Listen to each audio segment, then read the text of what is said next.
So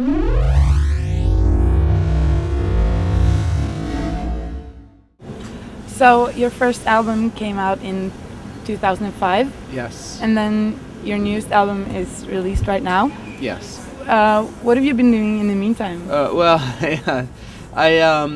when my first album came out, I went on tour with my band for about a year and a half, and then immediately after, I just kept DJing more and more, and I just sort of forgot to make more music.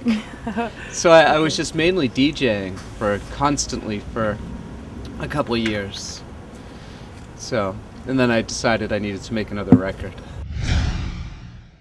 How did you work with this new album? Like, how was the process for you?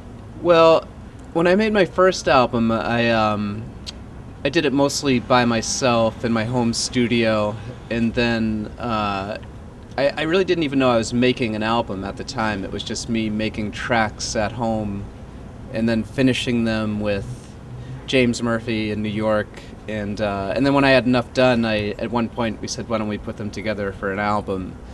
With this album, I knew from the beginning I was making an entire album, and that I wanted to use the people in my live band to play on it. So it's a very live, much more live sounding album, because it's actually a live band playing on it more so. Your first band was really rock or punk rock-ish. Yeah, sure. So, but now you said that your favorite type of music is like gay disco music. Yeah. How did you change from being really, rocky to this? Well, it's funny, in Six Finger Satellite, my first band, we were very influenced by disco as well. That was like a rock band playing sort of dance music influenced, a rock band that was influenced by dance music, and now I feel like I'm sort of doing the reverse, which is playing dance music that's influenced by my rock music background. So it wasn't really much of a leap for me. You've been really open in the media about your drug abuse in the 90s. How do you feel about party drugs being so related to, the music in the clubs right now? Yeah, for sure. It seems to be all over the place. I don't know. It's a tough thing to say. People I was very influenced by, like the Detroit techno guys, like someone like Derek May, talks a lot about really being upset that there's so much drugs involved in dance music, and why do people need to take so many of them to enjoy it. But I don't know, I just don't really pay attention to it that much, I guess. It seems to make shows more fun a lot of the time. Yeah, I don't really care either way, actually. Okay, as long as it's fun.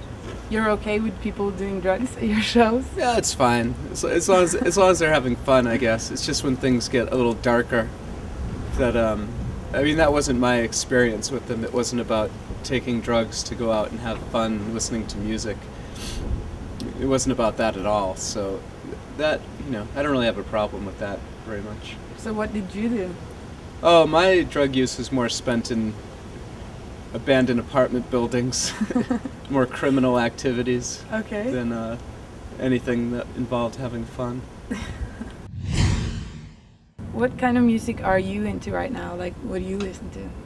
I've just, for the last year have gotten into going back and finding sort of 90s piano house music, forgotten gems, digging those things up. It seems to be the next thing after disco that everybody's getting into all over again. That's what I've been playing a lot of that in my DJ sets last year. So do you know any Norwegian artists? Or do you like any Norwegian? I always get confused who's from here. Lindström? Lindström's from here, yeah. Yeah, he's one of my favorites, of course. I knew you'd say that. Yeah, that's an obvious. Todd Terje? Yeah, he's from Oslo. Yeah. See, I know lots of these guys. Yeah, they're some of my favorite favorites in the dance music world for sure. Last question, what's a perfect musical piece for you? It's a very obvious choice, but I would say I Feel Love by Donna Summer, Giorgio Moroder track. But that's very obvious. But to me, that's like a perfect piece of dance music. Well, the obvious thing would be something that you made. Oh, that Happy House. Okay, yeah. Do you like playing that song more than others? Do you save it? Do you save it like the last song? Yes, it's both in my DJ sets. It's sort of what I organize them around, playing that track, and the live or the band. It's the last thing that we play, and it's the highlight. It's what I feel like we're all waiting the entire set to play Happy House. Really? Yeah, and we play it for. It can be like 15 minutes long. Oh. Yeah, it's the best thing we play. Well, I did actually read that. I don't remember where, but they talked about your DJ sets, and you say now that you play vinyl, but there you said that you only put on a mix CD and was like early sneaky DJ that just pretended to stand there and mix.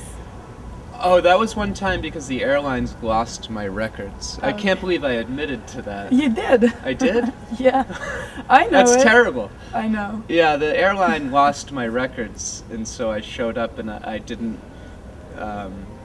It was some corporate thing for a lot of money, so I took a mix that I already had on my laptop and put it in, and I had to spend 2 hours pretending to mix, which actually was very tiring and boring. Yeah.